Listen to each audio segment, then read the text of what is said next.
80% of listed companies say they want to reach net zero. Only 11% have reached their emissions. That is not a branding problem. It is a risk management failure. And I've just had my understanding of climate risk completely reshaped by one of the sharpest people I work with. So, today, I want to share what Emma Littlewood, for those that don't know her, taught me. Emma started working with me back in 2013. She has always been my right-hand person. She is the most amazing person you can ever meet in this space.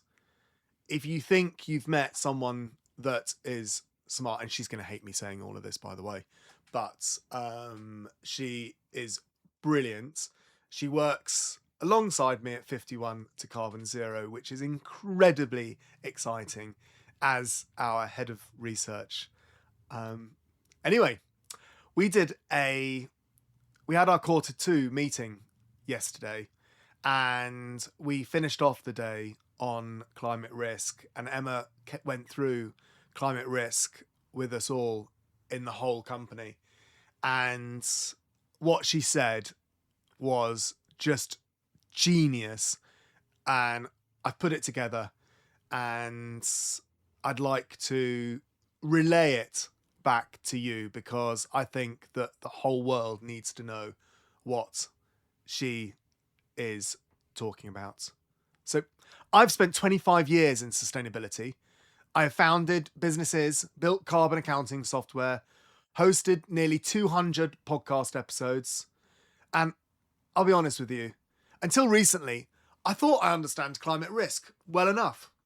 Then I started getting to know Emma and climate risk. Now, Emma is our climate risk specialist and head of research at 51 to Carbon Zero.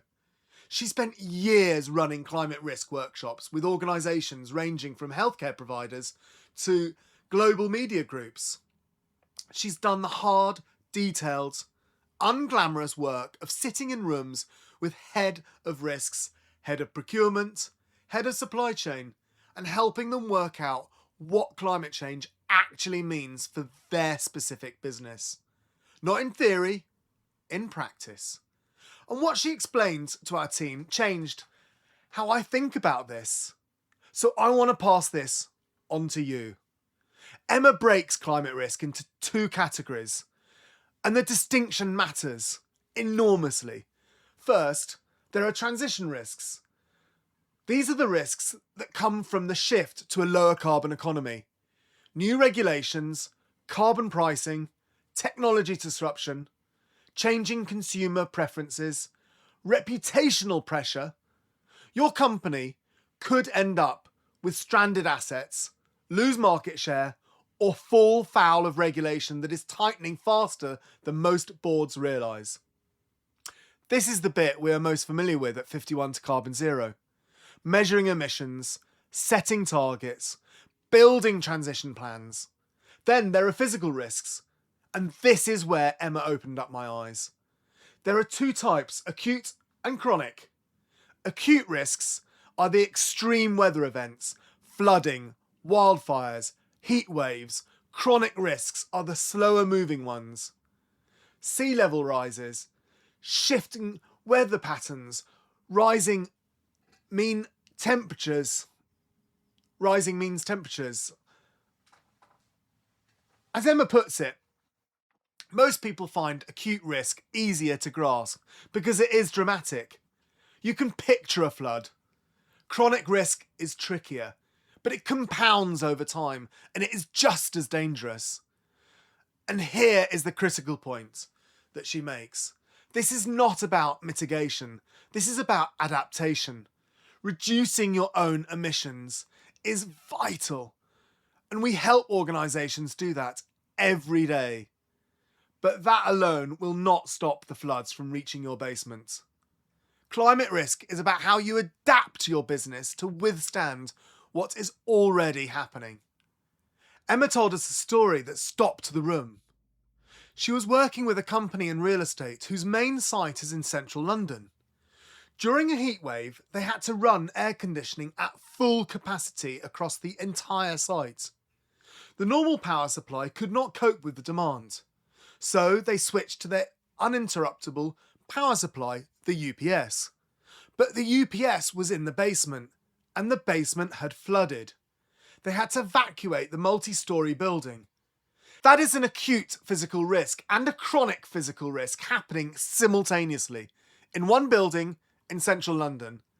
Not in a model, not in a worst case scenario document, in real life. Emma's phrase for it has struck with me. When it becomes real, it is real. The whole point of doing climate risk work is to make it feel real to people before it happens to them. And that is very difficult. It is like driving on the motorway. You never think you're going to crash until you do. But what happened next is the part that matters.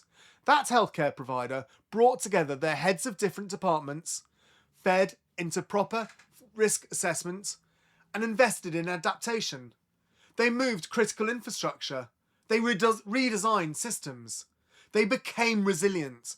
And the process of doing that opened their eyes to other risks they had not been managing either. For organisations in food and beverage, physical risk is existential. Emma described a workshop where a supply chain team realised that a critical ingredient was single sourced from a region facing increasing heat stress. As she put it, if your paracetamol all comes from one factory in India during a heatwave, that is not an abstract climate problem. That is a procurement crisis. And Emma's point about adaptation is key here. You manage the risk the same way you manage any other business risk. You diversify your supply chain. You reduce your dependency on single points of failure. You invest in resilience. It is really sensible, practical stuff that pays for itself. For those in media, marketing, advertising, and transition risk, it is where the pressure is building fastest. Scope 3 campaign emissions add net zero commitments and a market that increasingly punishes companies seen as behind. One of the most interesting things Emma said is that when she talks to organisations about climate risk, they often merge it with geopolitical risk. And her view is that this is absolutely fine because it is the same kind of idea. Supply chain disruption, energy insecurity, price volatility. These accelerated with the conflict in Ukraine, and suddenly organisations that had never thought about climate risk were saying, there are these risks we have not been managing. As Emma frames it, climate risk is a vulnerability in your business model, and it belongs in your business continuity document alongside everything else. You have your 3 time horizons: short, medium, long. The company decides what those are. The company decides what counts as severe. Is losing £1 billion severe, or is it losing £1? Those are judgment calls your board needs to make, and that is exactly why most organisations find this uncomfortable. It is not easy, but it is necessary. Now, here is where it gets real for finance teams and boards. Emma walked our team through the latest regulatory picture, and it is moving fast. In the UK, the new Sustainability Reporting Standards, SRS, have just been published. They are based on the ISSB's IFRS S1 and S2, and they are more demanding than the old TCFD framework. They require Scope 3 emission reporting, scenario analysis, and a clear explanation of how climate risk is integrated into governance, strategy, and financial planning. Emma's advice is clear. If you are already reporting under the existing climate-related financial disclosure rules, do not wait. Pivot to SRS now and get ahead of the curve. The frameworks are similar enough that the transition is manageable, and you will be in a much, much stronger position when it becomes mandatory. On the EU side, CSRD has been through the omnibus simplification. Thresholds raised, timelines pushed to 2029 for non-EU entities. But as Emma points out, nobody should mistake the delay for reprieve. The requirement is coming, and the companies that start early will have a significant advantage.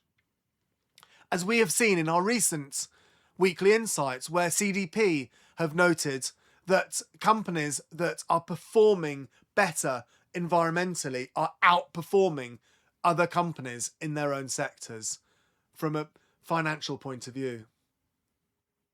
Investors, lenders, and insurers are using this data to make capital allocation decisions right now. We work with FTSE, NASDAQ, Extra, and IBEX listed organisations, and the pattern is consistent. The companies that treat climate disclosure as strategic intelligence outperform those that treat it as a compliance overhead. But here is the part that gets me genuinely excited, and it is something that Emma demonstrated beautifully. Climate risk is not just about defence, it is about opportunity. Take energy prices. One of the risks that sit across both transition and physical categories is increasing energy costs. How do you protect yourself? You invest in on-site renewables, you become more autonomous, less exposed to the grid.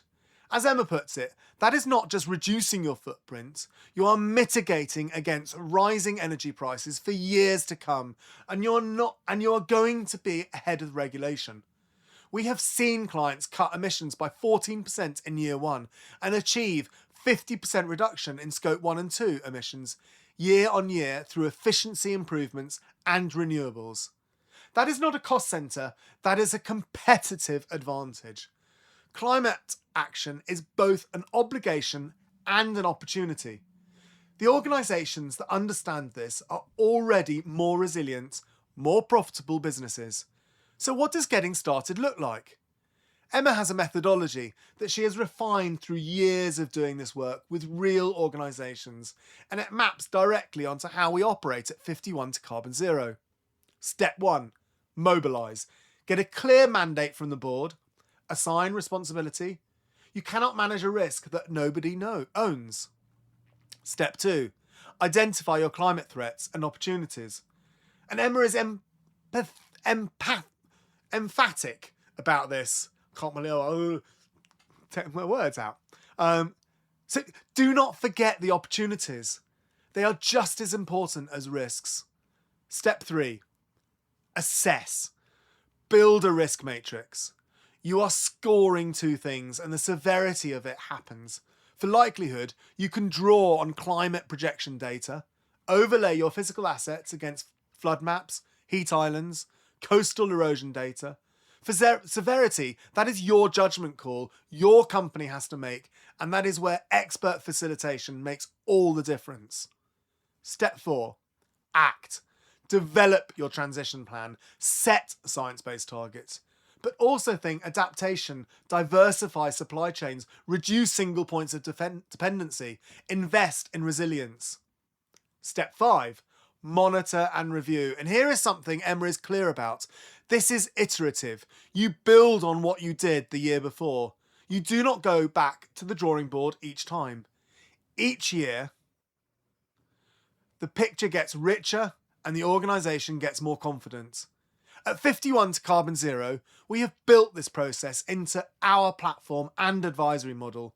We call it Climate Unlimited.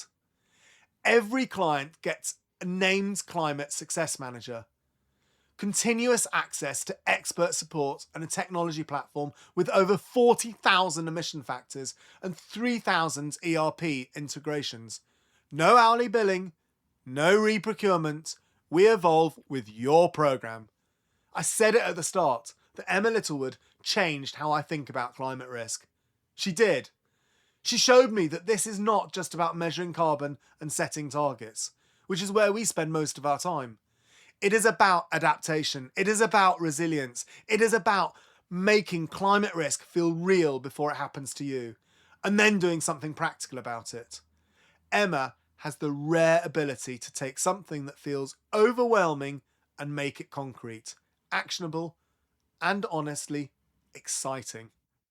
We are very lucky to have her on the team, and our clients are luckier still. We have a 100% audit pass rate and a 100% SBTI success rate across every client we work with. Not because this is easy, but because we have people like Emma who have spent years figuring out how to make it simple. If you want to understand where your organisation sits on climate risk, if you want someone like Emma in your corner working through this with you, or if you want to be a part of our growing network of sustainability professionals and consultants, drop me a message or comment below. We're always looking for smart people who want to do this work properly.